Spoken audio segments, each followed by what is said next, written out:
5월은 가정의 달이고 또 어린이날이 있는 달입니다. 제가 특별히 이런 달을 좋아하거나 행복해 하지는 않습니다.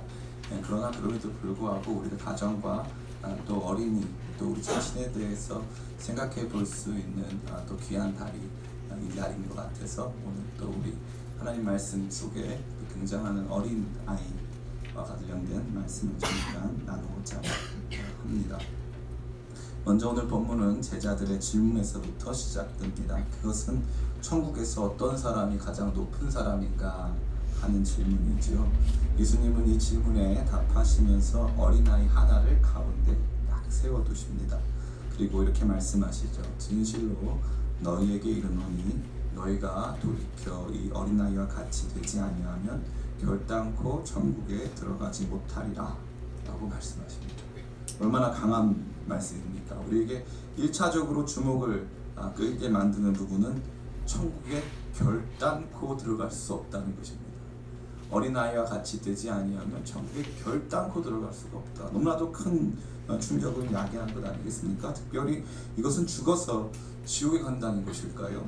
우리 안에는 그러한 궁금증과 또 우려가 생길 수 있습니다. 물론 그러한 내용도 완전히 배제할 수는 없습니다만 사실은 그것은 천국을 지나치게 좁은 의미로 이해하는 것입니다. 성경은 천국을 죽어서만 가는 곳으로 이해하지 않습니다. 많은 그리스도인들이 예수님을 잘못 믿는 이유 중에 하나는 천국을 죽어서만 가는 곳으로 이해하기 때문에 그렇습니다. 천국은 오늘 우리 가운데 있습니까? 없습니까? 있습니다. 천국은 이미 임했고 임하고 있고 장차 임할 것입니다. 그것이 그리스도인들이 믿는 건강하고 성경적인 천국관입니다. 천국을 너무 좁은 의미로 이해해서 아이고 큰일 났네, 어린아이 같지 않으면 천국에 못 간다 그랬는데 나는 어린아이 같지가 않은데 얼굴을 봤더니 많이 늙었어, 이런 사람들이 많죠. 그렇지 않습니다. 이것은 그러한 차원의 이야기를 넘어서는 이야기가 되는 것입니다. 예수님께서 돌이켜서 천국에 들어갈 수 없다 말씀하시고 뿐만 아니라 4절에 보면은 이러한 사람들이 천국에서 크다 일컬음 받게 된다. 어린아이와 같은 사람들이 천국에서 크다 일컬음을 받게 된다고 말씀하신 것은, 그것은 하나님의 거룩하신 통치 속에 들어가는 사람들의 중요한 특징이 어린아이와 같은 사람들이라는 것입니다. 다시 말해서 하나님 나라 천국 시민의 중요한 성격 중에 하나가 어린아이와 같다라는 것이죠. 그러한 어린아이와 같은 성품이 없으면 천국 시민으로 보기가 어렵다 하는 것입니다. 수많은 그리스도인들이 살아가면서 이 천국과 관련된 내용들에 대해서 오해하고 천국을 단순히 죽어서 가는, 천국 가는 티켓 얻으러 교회 나오기 때문에 기독교 신앙에 대한 이해도 얕고 기독교 신앙을 더욱더 발전적으로 이해하기가 쉽지가 않습니다. 그런데 여기서 중요한, 특별히 마태복음에서 말하는 천국이라고 하는 이것은 하나님의 나라고, 이 하나님의 나라는 하나님께서 통치하시는 통치의 영역이 된다는 것입니다. 천국에서는 이러한 어린아이 같은 사람, 다시 말해 하나님의 통치 속에는 이러한 어린아이 같은 사람들이 존재하고, 이 사람들이 어린아이 같을수록 더 높게 평가를 받는다고 이야기하고 있는 것입니다. 그런데 가만히 생각해 보니까 성경은 굉장히 빈번하게 우리에게 어린아이와 같이 되지 말라고 이야기해 주지 않습니까? 더욱 성숙하여 그리스도의 장성한 분량까지 자라나라고 이야기해 주지 않습니까? 에베소서 4장 14절은 또 이렇게 말합니다. 앞에 화면이 준비되어 있는데요, 제가 읽어드리겠습니다. 이는 우리가 이제부터 어린아이가 되지 아니하며 사람의 속임수와 간사한 유혹에 빠져 온갖 교훈의 풍조에 밀려 요동하지 않게 하려 합니다. 뭐라고 말하고 있습니까? 우리가 어린아이가 되지 않는다고 말하고 있지 않습니까? 너무 재밌지 않습니까? 히브리서에서도 너희가 어린아이가 같아서 날마다 이 딱딱한 것은 먹지 못하는 존재다 라는 책망이 있습니다. 그러니까 도대체 우리 보고 어느 장단에 맞춰 춤을 추라는 것입니까? 어린아이가 되라는 것입니까? 어린아이가 되지 말라는 것입니까? 이것이 저와 여러분을 굉장히 혼돈스럽게 할 수 있습니다. 이것을 잘 이해하기 위해서는 예수님이 말씀하시는 차원의 어린아이 같아지는 것이 무엇인지를 고찰해 보면 됩니다. 아주 간단해요. 그것은 어린아이는 따라해볼까요? 존재적으로 작다. 예, 어린아이는 작다는 뜻입니다. 작다. 제자들은 예수님께 큰 자가 되고 싶어서 질문했어요. 누가 크냐?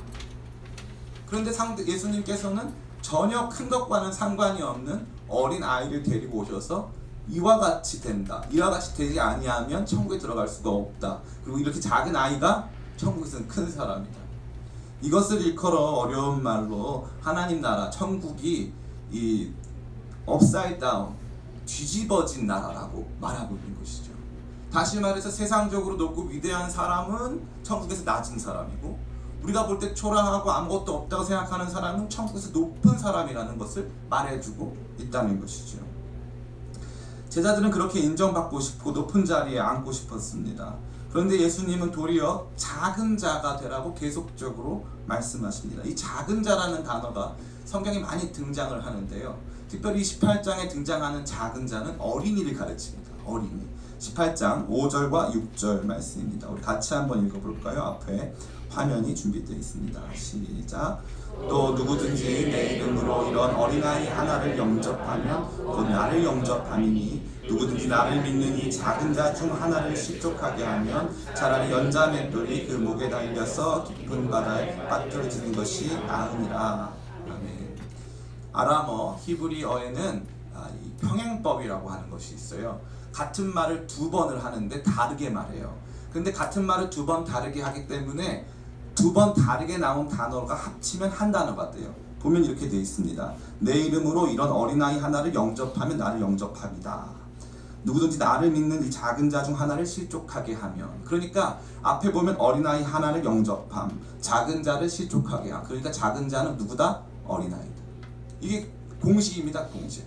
시편을 해석하는 모든 방식, 구약 성경에 등장하는 히브리 문학을 해석하는 모든 방식은 이 평행법에 의거하는 거죠. 그러니까 작은 자는 곧 누구다? 어린아이다. 어린아이는 곧 누구다? 작은 자다. 근데 예수님께서 뭐라고 하셨어요? 천국에선 누가 큽니까? 천국에 누가 들어가냐고 묻지도 않았는데 천국에 들어가지 못한다. 어린아이와 같지 아니하면 천국에 들어갈 수도 없고, 어린아이 같은 존재가 천국에선 큰 존재다. 그럼 어린아이는 누구냐? 작은 자다. 작은 자. 그것이 매우 중요하다는 사실입니다. 다시 말해 세상적으로는 볼것 없고 가치를 인정받지 못하는 작은 자가 되어야 한다는 말씀입니다. 재밌죠? 우리 똑같은 비슷한 구절이 마태복음 바로 다음 장 19장 13절과 14절에 등장합니다. 같이 한번 읽어볼까요? 시작. 그때 사람들이 예수께 안수하고 기도해 주심을 바라고 어린아이들을 데리고 오매 제자들이 꾸짖건을 예수께서 이르시되 어린아이들을 용납하고 내게 오는 것을 금하지 말라. 천국이 이런 사람의 것이니라 하시고. 재밌지 않습니까? 예수님께서 이 똑같이 제자들이 어린아이와 관련된 이야기를 18장에 이미 했어요. 18장에 이미 어린아이들과 같지 않으면 천국에 들어갈 수가 없고, 어린아이를 실족하게 하는 것은 너희가 연자맷돌을 목에 달고 바다에 빠지는 것 같은 일이다. 어린아이를 귀히 여겨야 된다. 어린아이 함부로 생각하지 말아라. 얘기를 했음에도 불구하고 19장 13절에 어린아이 데리고 오니까 어떻게 했죠? 바로 예수님께 가까이 오는 것을 용납하지 않았어요. 예수님께 가까이 오는 것은 야 애들은 가. 예전에 약을 팔던 분들이 주로 많이 하던 거 뭐죠? 애들은 가.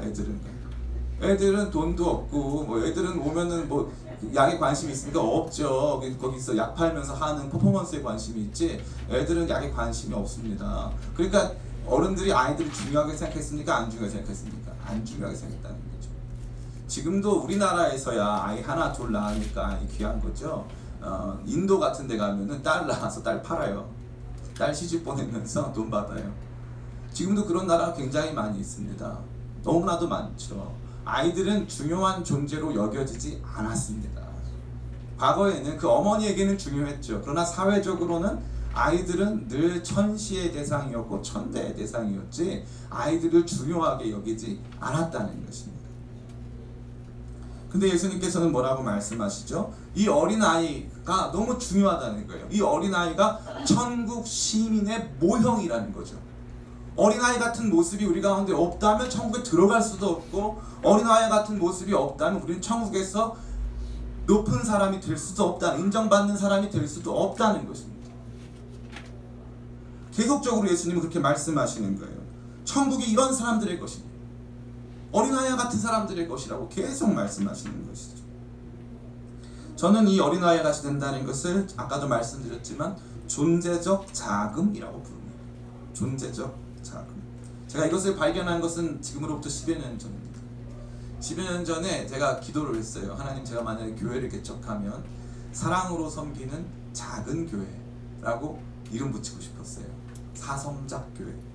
사랑으로 섬기는 작은 교회. 여러분 뭐 우습기만, 저는 눈물을 흘리면서 결단을 했습니다. 근데 뭐 듣는 사람마다 작은 자는 좀 빼라. 왜 사랑으로 섬기면 됐지, 왜 자꾸 작은 교회라는 얘기를 하느냐. 근데 제가 그때 당당하게 이렇게 말했어요. 제가 말하는 이 자금은 존재적 자금입니다. 우리 교회가, 사성작 교회가 100만 명이 돼도 우리는 하나님 앞에서 작은 교회라고, 하나님 앞에서 우리는 늘 부족하다고 그렇게 고백하는, 사랑으로 섬기는 작은 교회, 이렇게 얘기했더니 많은 사람들이 그 너는 알지, 다른 사람 누가 이해할 수 있겠느냐. 그래서 우리 교회는 기쁨의 교회인 줄 믿습니다. 이것은 우리가 앞서 살펴본 것처럼 하나님께서 저와 여러분에게 요구하는 신앙적, 인격적 성숙과 발전과는 다른 차원의 문제입니다. 하나님께서는 다른 한편으로는 저와 여러분에게 성숙을 요청하십니다. 여러분 안에 여러분의 신앙이 날마다 자라가서 예수 그리스도의 장성한 분량에 이르기를 주님께서 원하신다는 것이죠. 여러분의 인격이 더욱더 자라가서 예수님 닮기를 주님께서 촉구하시고 성령께서 오늘도 여러분 안에서 그 일들을 행하고 계시다는 것입니다. 그래서 우리는 날마다 조금씩 예수님 닮아지고, 날마다 우리의 믿음이, 우리의 지혜가 예수님처럼 성숙해 가는 것이 정상적인 일이고 그렇게 되어야만 합니다. 그러나 그것을 넘어서서 우리의 존재는 늘 주님 앞에서 어린아이같이 작은 존재로 인식되어야 한다는 것입니다.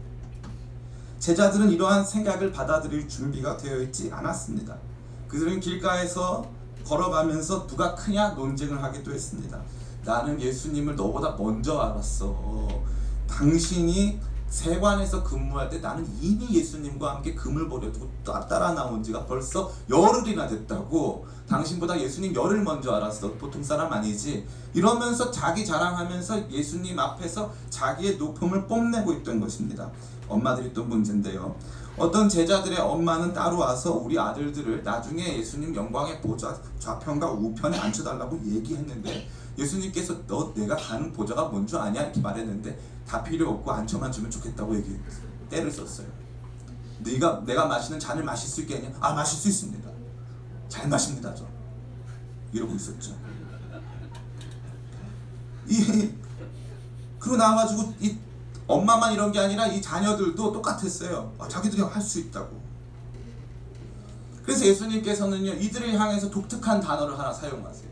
그게 뭐냐면 3절에 나와 있습니다. 18.3절. 우리 같이 한번 읽어볼까요? 3절 시작. 이르시되 진실로 너희에게 이르노니 너희가 돌이켜 어린아이들과 같이 되지 아니하면 결단코 천국에 들어가지 못하리라. 아멘. 돌이켜라는 단어입니다. 돌이켜. 그냥 너희가 어린아이들과 같이 되지 아니하면 이렇게 말하면 되는데, 예수님 뭐라고 말씀하세요? 돌이켜라고 말씀하세요. 이 돌이켜라는 단어는 헬라어 스트레포라는 단어인데 턴이란 뜻이에요. 턴. 완전히 돌아서. 그들이 가고 있는 방향은 자기의 영광을 위한 방향이었습니다. 그들이 걷고 있는 방향은 천국에서 누가 크냐 하는 방향이었어요. 그들이 가고자 하는 방향은 인정받고 높아지고 사람들이 알아주는 높은 존재가 되는 것. 나 할 수 있고, 나 다 알고, 나 권세 있는 사람이고, 나 명예로운 사람이고, 나 이런 사람이야 하면서 자기를 높이는 그 길에 있었다는 것입니다. 근데 예수님은 뭐라고 말씀하세요? 너 돌이켜. 그 방향이 아니야. 너 높아지는 길이 아니란 말이야. 너가 위대해지고, 너가 똑똑해지고, 너가 모든 것을 다 할 수 있는 방식의 사람이 천국에 들어가거나 천국에서 높다고 인정받는 것이 아니야. 천국은 그런 사람들의 것이 아니야. 천국은 존재적으로 자기 자신이 작고 연약한 존재라는 것을 표방하고 그것을 이야기하는 사람들의, 그것을 고백하는 사람들의 나라야 라고 주님께서 말씀하고 있다는 것입니다. 가끔 어떤 분들은 4절 말씀을 통해서 어린아이와 같이 자기를 낮춘다는 것이 어린아이와 같이 자기를 낮춘다. 어린아이들이 자기를 잘 낮추지. 그러니까 우리도 어린아이처럼 겸손해야 돼. 이렇게 생각하는 분들이 아주 많이 있습니다. 그것은 전혀 잘못된 생각입니다. 왜 그럴까요? 어린아이들은 절대 겸손하지 않기 때문에 그래요. 여러분, 어린아이들 중에 이런 자랑하는 거, 우리 아빠가 사줬다, 우리 아빠가 얼마나 대단한 줄 알아? 사실 그 아빠 별로 안 더 대단한데, 세상에 그 아빠보다 대단한 사람이 전 세계에 한 5억 명쯤 되는데 우리 아빠가 얼마나 대단한 줄 알아? 다른 아빠랑 자기 아빠를 비교하지 않습니다. 자기 아빠가 최고예요. 그리고 늘 그거 경쟁합니다. 늘 애들은요, 별걸 다 가지고 경쟁해요. 지들이 얼마나 가난한지도 경쟁해요. 너 우리 집이 얼마나 가난한 줄 알아? 이러면서도 경쟁해요. 애들은요, 반드시 이기려고 들어요. 반드시 이기려고. 이 운동하다가 뒤로 처져 있는 아이, 막 원래 운동을 잘 못하는 우리 사모님 같은 분도 계시지만 이렇게 뒤로 처져 있는 아이 몇 명을 제외하고는 다 빨리 뛰어가지고 어떻게든 이겨보려고 그래요. 그게 겸손입니까? 자기를 낮추는, 내가 원래 100m를 10초에 뛰지만 너를 위해 15초에 뛰어줄게. 이런 아이는 단 한 명도 없어요.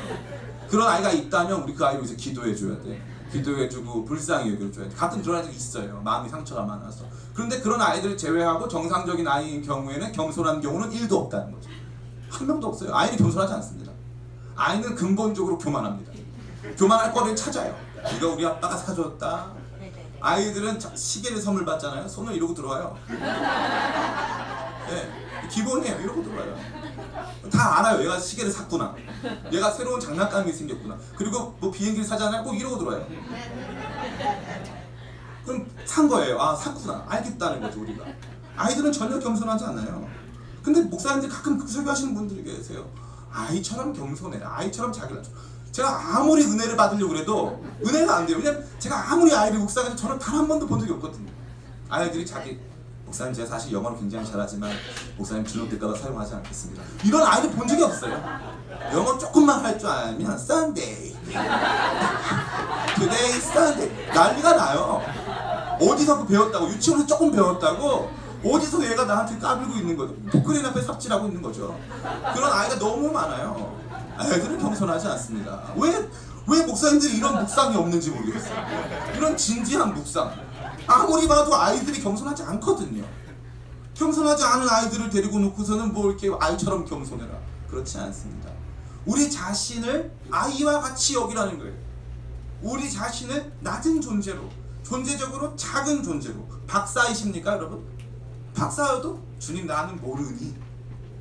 여러분 돈 많이 버십니까? 주님 나는 가난하니. 여러분 능력이 많으십니까? 주님 저는 못하니. 우리 자신을 낮추는 거예요. 존재적으로 나는 아무것도 아니라고 여기는 거예요. 제가 제일 싫어하는 종류의 사람들이 있는데, 사실 사회적으로나 자기 개인적으로 아무것도 없으면서도 그걸 보여줘야만 되는 사람들이 있어요. 막 빅방하고 막 보여줍니다. 사람들 앞에서. 그 얼마나 안타깝습니까? 너무 답답하지 않습니까? 세상에는 더 잘하는 사람들이 많아요. 그럼 어떻게 해야 되죠? 자기 자신을 좀 감추고 부족하다고 생각하고 여기고 열심히 하고 최선을 다해야 되는데, 자꾸 존재적으로 나는 큰 존재라는 그 자기 암시가 있는 분들이 있어요. 이게 근데 재밌는 건, 이게 드러난 사람은 그나마 나아요. 그러니까 드러난 사람은 사실은 그 사람 내면에 아픔이 있다는 걸 보여주는 거거든요. 지고 싶지 않고 이것마저 없으면은 내가 정말 아무것도 없기 때문에 그거 붙들려고 하는 게 많아요. 많습니다. 그 이야기, 과거에 그 이야기 안 하면 지금의 내 모습이 너무 말도 안 되니까 그 이야기를 붙들어야 사는 사람들이 많거든요. 옛날 이야기. 근데 그거는 이해가 돼요. 어느 정도 차원에서. 근데 이런 사람들이 있어요. 겉으로는 겸손한 척합니다. 그러나 속으로 이래요. 목사님 저 다 알아요. 교회 다니는 거요? 다 압니다. 목사님 지금 무슨 말씀 하려는지 제가 다 알고 있어요. 헌금하는 거요? 이번에 뭐 수련회 가신다고 제가 다 알고 있습니다. 예수님 믿는 거 이렇게 저렇게 믿으면 되는 거 아닙니까? 다 알고 있어요.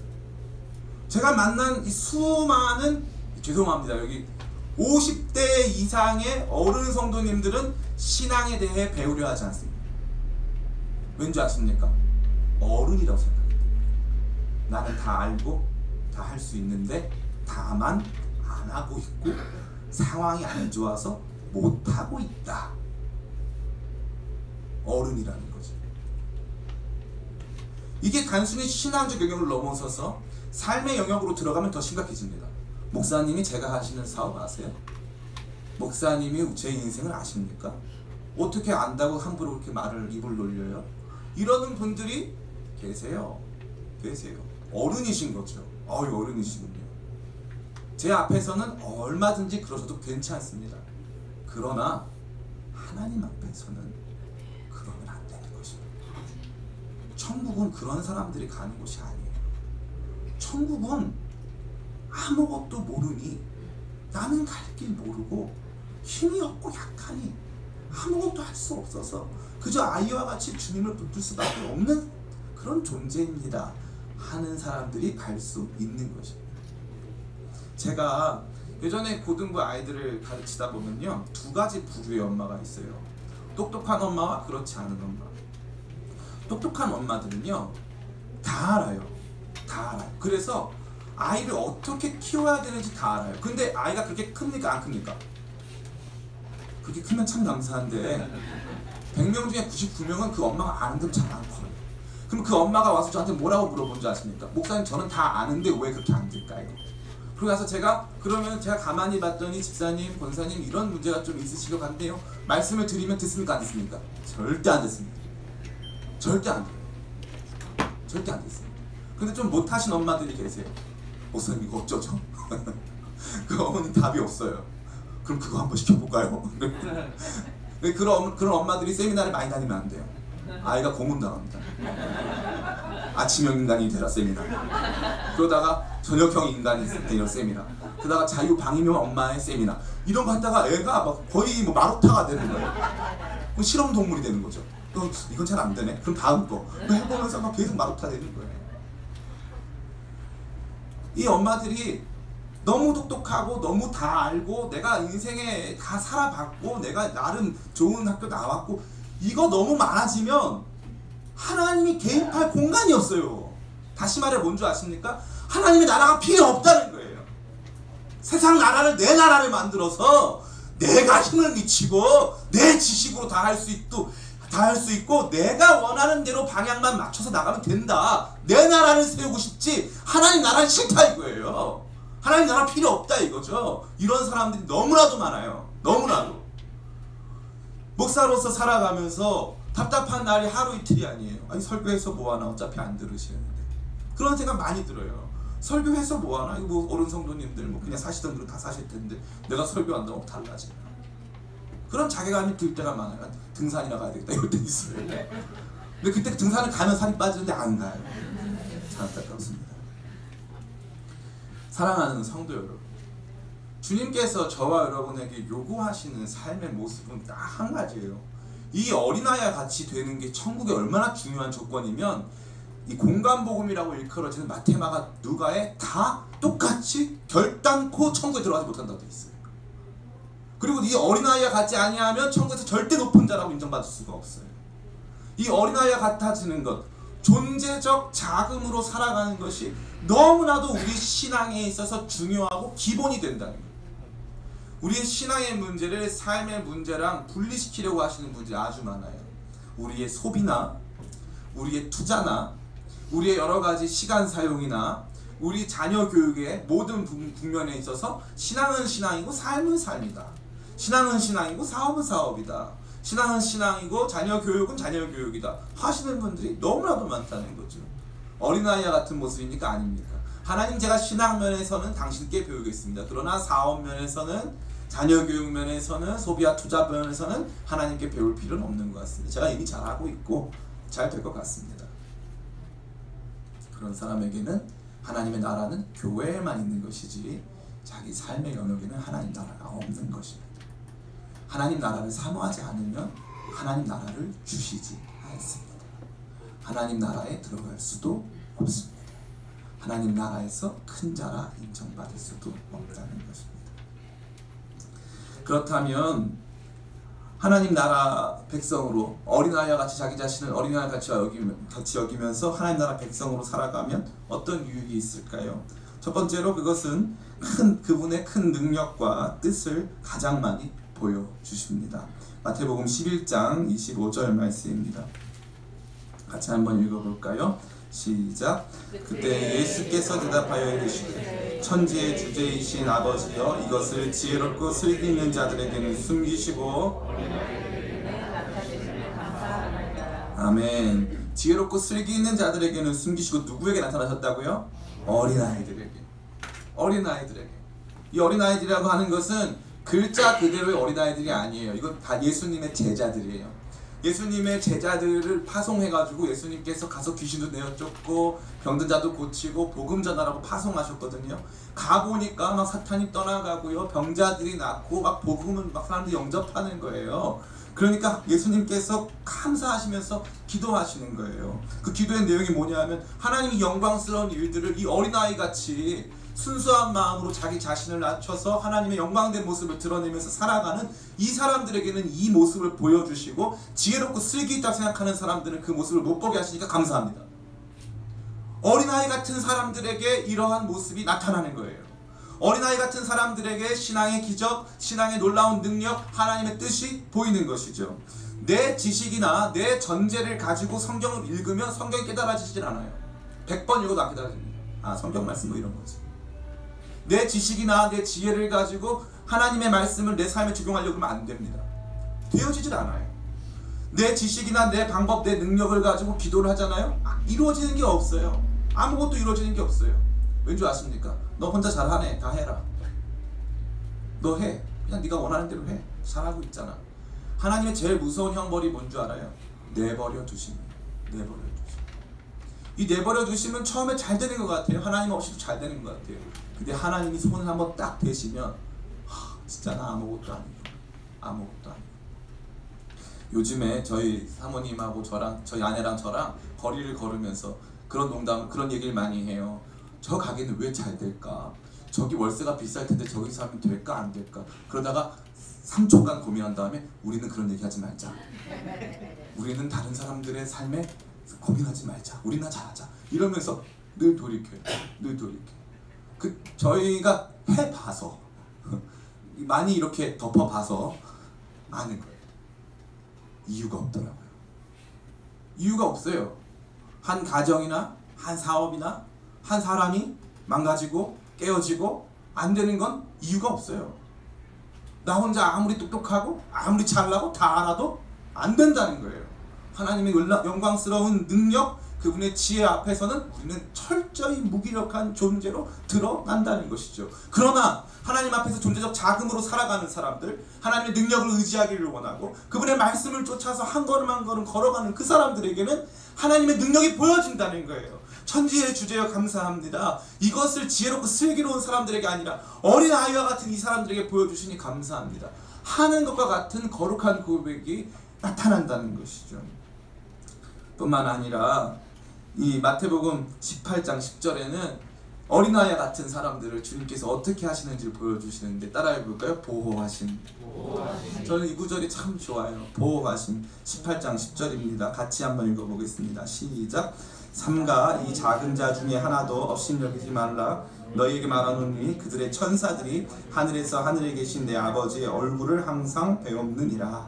아멘. 18장 10절은 18장에 있기 때문에 여기에서의 작은 자는 무조건 어린아이입니다. 문맥적으로 어린아이. 이 어린아이들의 천사들이 하늘에 계신 내 아버지의 얼굴을 항상 배우느니라. 어린아이들에게 뭐가 있다는 거예요? 천사들이 있다는 거예요. 각 어린아이들마다 천사들이 있다는 거예요. 목사님 이거 너무 천주교 스타일 아닙니까? 여러분 성경에 나오면 믿으시길 바랍니다. 성경에 나옵니다. 성경에 나오고 각 어린아이를 보호하는 천사들이 있다는 거예요. 천사가 우리를 수종든다는 거죠. 어린아이 같은 사람들, 그 사람들에게 주님께서 천사시켜서 수종들이 하신다는 거예요. 얼마나 아름답습니까? 얼마나 멋있습니까? 어린아이 한 사람 한 사람 그들을 주님께서 보호하시고 붙드시기 위해 천사 붙여주시고 날마다 보고받으신다는 거예요. 걔가 오늘 잘 살았니? 별일 없었니? 보고받으신다는 거 다 아시지만 주님께서는 저와 여러분의 이해를 돕기 위해서 이러한 설명을 저와 여러분에게 주신다는 것입니다.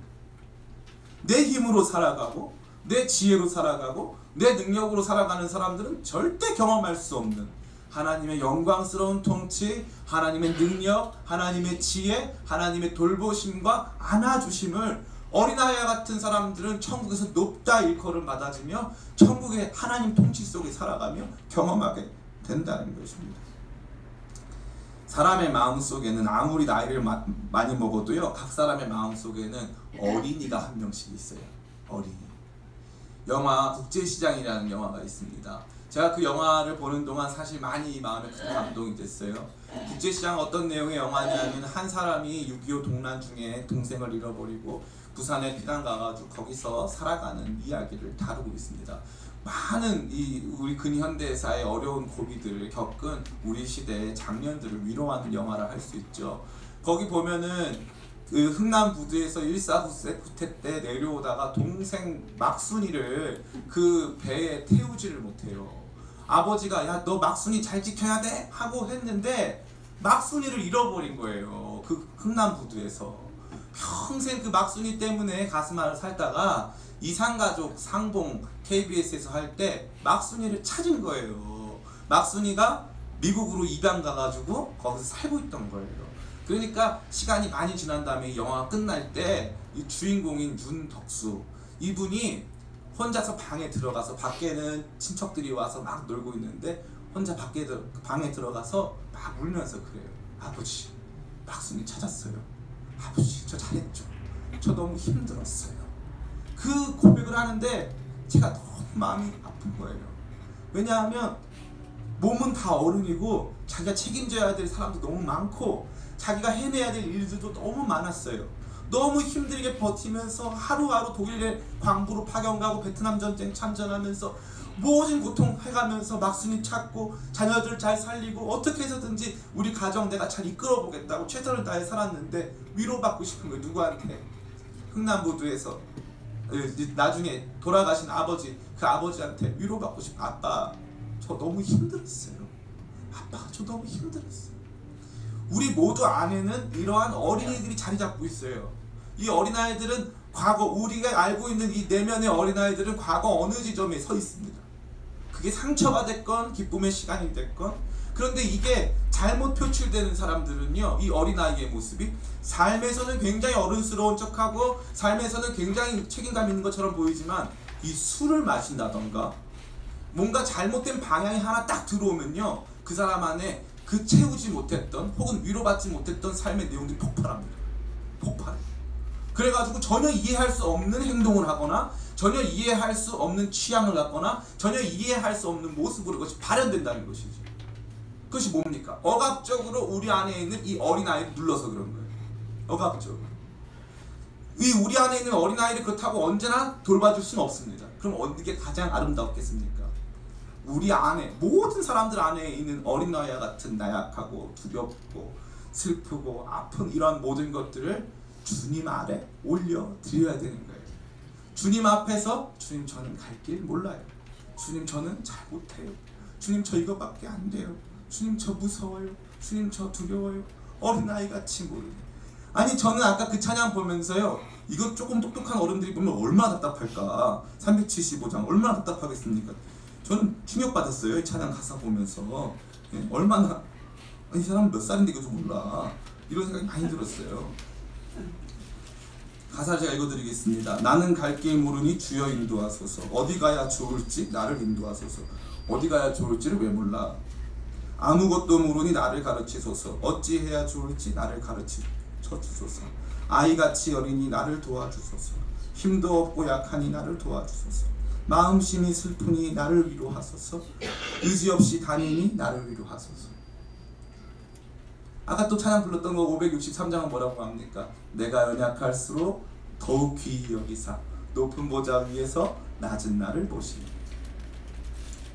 신앙이 된다는 것은, 하나님 자녀가 된다는 것은 높아진 우리 자신을 내려놓는 거예요. 어떻게든지 높고 당당하고 위대한 사람이 되어야지만 살 수 있는 그런 모습을 내려놓는 거예요. 제가 어렸을 적에 저희 어머니는 남대문 시장에서 장사하셨습니다. 남대문 시장에서 장사하면서 제가 제일 많이 들은 얘기 뭐냐면, 남대문 시장 가면 싸움 많이 한다는 거예요. 아니 왜 그래? 싸움 많이 한다는 거죠. 사소한 문제 가지고 싸워야 돼요. 이겨야 돼요, 져야 돼요. 우리 남대문 출신 분들하고 말씀해주세요. 이겨야죠. 근데 우리 마음은 늘 그렇게 악독하고 꼭 이겨야만 되는 사람입니까? 아닙니까? 아니죠. 누구 때문에 이겨야 되죠? 자녀 때문에 이겨야 되고요. 그놈의 돈 때문에 이겨야 되고 어떻게 해서든지 이겨야 됐었어요. 근데 우리 마음은 어때요? 그러고 나면 이기고 나면 속이 시원합니까? 아유, 저 너무 그만합시다. 이겨야 속이 시원하세요? 아주 신납니까? 그러고 나면 마음이 어때요? 그냥 마음이 착잡한 거예요. 마음이 착잡한 거예요. 그렇게 어른답게 그렇게 내가 내 인생을 개척하듯 멋있게 살아내려고 했는데 마음속에는 사실 아무것도 모르고 어디로 가야 할지도 모르고 힘도 없고 하루하루 살기 힘든 어린아이가 있는데 이 어린아이를 풀어놓질 못해요. 교회 안에서도 풀어놓질 못해요. 하나님 앞에서도 풀어놓질 못하고 늘 술 한잔 마시고 풀어놓는 거예요. 술 한잔 마시고 유치한 행동들을 하는 거예요. 술 한잔 마시고 억울한 행동들을 하는 거예요. 술 한잔 마시고 혹은 도박을 하면서 혹은 음란물을 보면서 우리 자신이 말도 안 되는 어린 모습으로 위로받기를 원하고 있다는 거죠.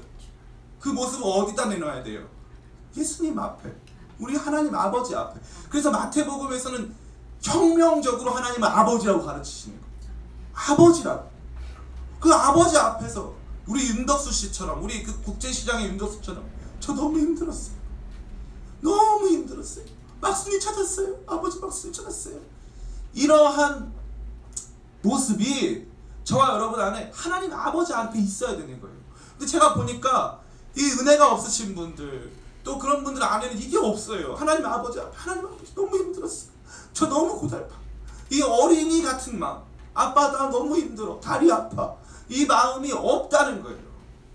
인격이나 신앙 면에서, 지식 면에서, 여러분이 뭐 실천 면에서 그렇게 아무것도 못한다고 제 앞에서 그러시다는 뜻은 결코 아니에요. 제 앞에서는 어른스럽게 대해주세요. 하나님 아버지 앞에 기도해요. 아버지 좋았어요. 아버지 좋았어요. 저는 여러분들이 그러한 하나님 앞에 어린아이 같은 사람으로 서게 되기를 간절히 바랍니다. 그분이 가장 큰 힘과 지혜와 능력이 되세요. 어린아이 같지 아니하면 하나님 통치를 경험할 수가 없어요. 어린아이 같지 아니하면 천국에 합당한 사람이 아니에요. 성령께서는 날마다 저와 여러분 안에서 탄식하시면서 우리를 위해서 간구하고 계세요. 우리만 이제 그분 앞에 순종하고 우리 자신을 내려놓고 주님 저 아무것도 아닙니다. 주님 나의 아버지십니다. 아버지, 주님 저는 작은 자녀에 불과합니다. 저를 불쌍히 여겨주세요.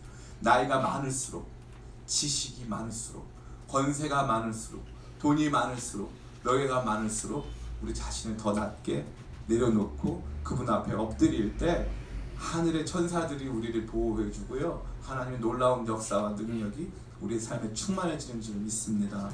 제가 이 말씀 준비하면서 생각했어요. 우리 어린이들 좋아하는 5월달인데, 그래서 5월달에 어린이 행사가 얼마나 많습니까? 우리 기쁨의 교회 어린이들 난리 났어요. 지금 뭐 참 제가 봤을 때는 대단한데, 다음 주에 달란트 시장 있지 않습니까? 또 우리 지난주에는 봄소풍도 갔다 왔고요. 우리 어린이들이 너무 좋은 게 많아요. 그런데 사실 제가 보니까요, 사실 다 우리 마음에는 어린이들이잖아요.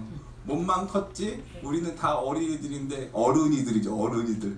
우리 어른이들이 진짜 위로를 못 받아요. 5월달에 부모님 용돈 드려야 되죠. 그리고 자녀들 선물을 줘야 되죠. 이거 챙기고 저거 챙기고 막 하다 보면 마음 지쳐서 윤덕수 씨처럼 되는 거예요. 저 너무 힘들었어요. 근데 어디다 나가 사소한할 때 있어요, 없어요? 없어요. 근데 참 재밌는 건 하나님 앞에서도 안 해요. 멋있는 신자인 척, 다 아는 척, 신앙생활 많이 해본 척 하는 거예요. 하나님 앞에서 하나님 저 너무 힘들었어요. 하나님 너무 아파요. 하나님 저 작은 어린아이에 불과해요. 저 너무 무서워요. 하루하루 어떻게 살아가야 될지 모르겠어요. 하나님 앞에서 우리의 존재적 연약함과 자금을 돌려드릴 때 주님의 능력의 손이 저와 여러분을 위로하시고 치료하시는 귀한 감격을 경험하시는 저와 여러분 되시기를 예수님의 이름으로 축원합니다.